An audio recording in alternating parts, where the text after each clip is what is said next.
Sampai sekarang, Mahkamah Konstitusi belum mengumumkan pencabutan berkas gugatan tentang batas minimal usia capres dan cawapres.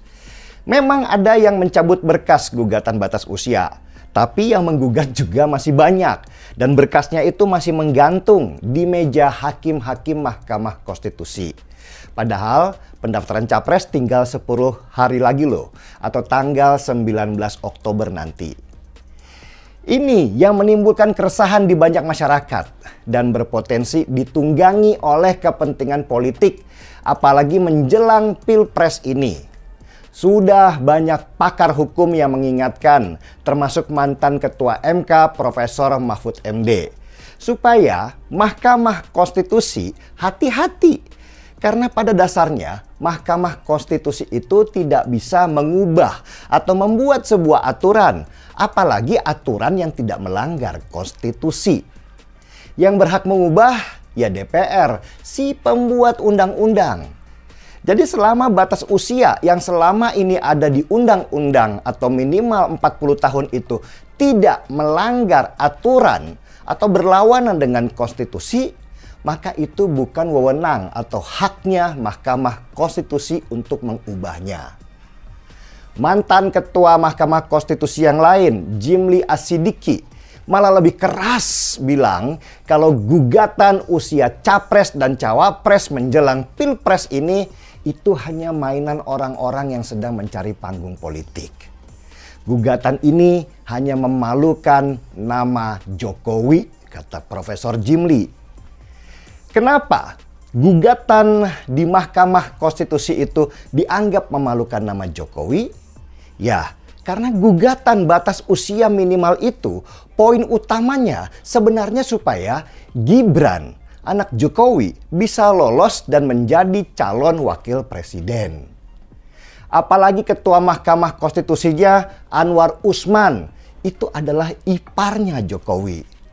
Jadi jangan salahkan, banyak banget rumors yang beredar bahwa gugatan batas usia minimal itu jadi ajang permainan hukum di Mahkamah Konstitusi.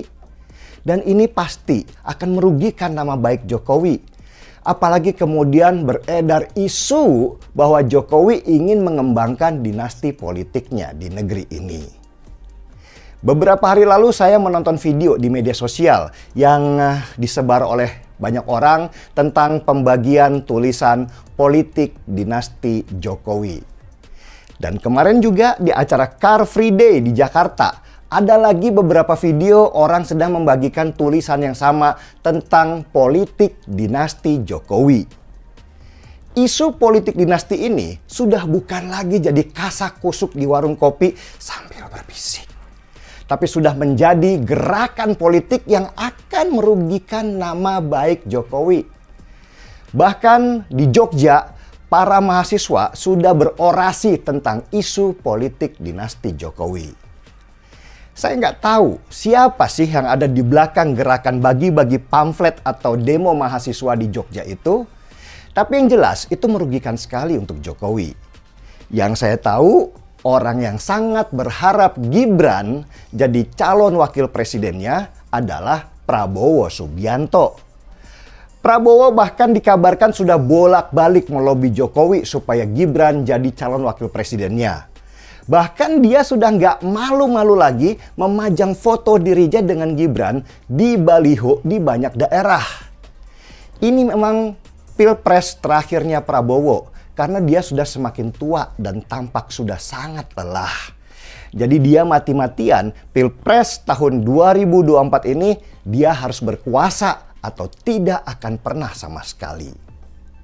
Nah, dari pihak penggugat batas usia kita sudah bisa menebak bahwa di belakangnya itu ada Prabowo.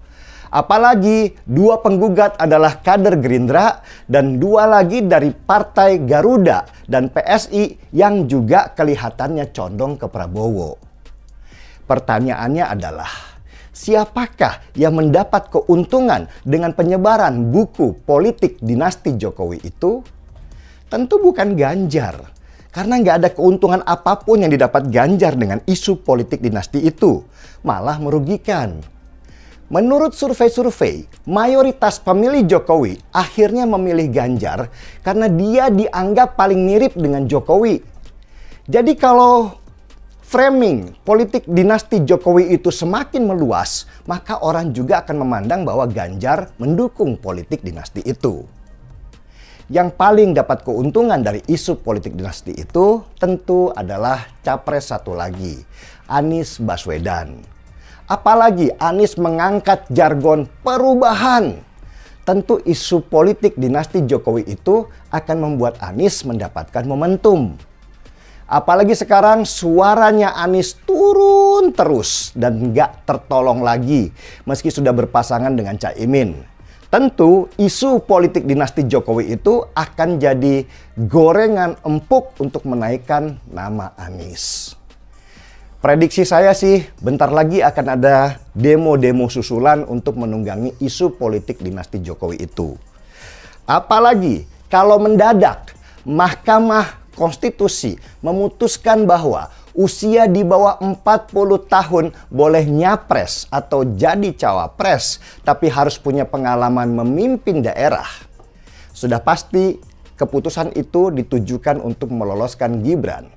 Wah, bisa meledak demo-demo dengan tudingan bahwa keluarga Jokowi memainkan hukum demi meloloskan anaknya jadi calon wakil presiden. Ngeri banget. Karena itu, Mahkamah Konstitusi segeralah umumkan bahwa gugatan usia minimal capres-cawapres itu tidak akan dibahas sekarang. Menunggu Pilpres 2024 selesai. Biar nggak ada tudingan bahwa Mahkamah Konstitusi pun bermain-main dengan hukum hanya untuk meloloskan Gibran semata. Ini sudah dekat banget pendaftaran capres dan cawapres. Jangan main api hanya untuk meloloskan satu orang. Negeri ini bisa terbakar nanti dan nama Jokowi bisa jadi buruk karena dianggap melegalisasi politik dinasti. Jadi hati-hati ya bapak-bapak di Mahkamah Konstitusi. Tetap bijak memutuskan yang terbaik untuk negeri ini. Salam seruput kopi.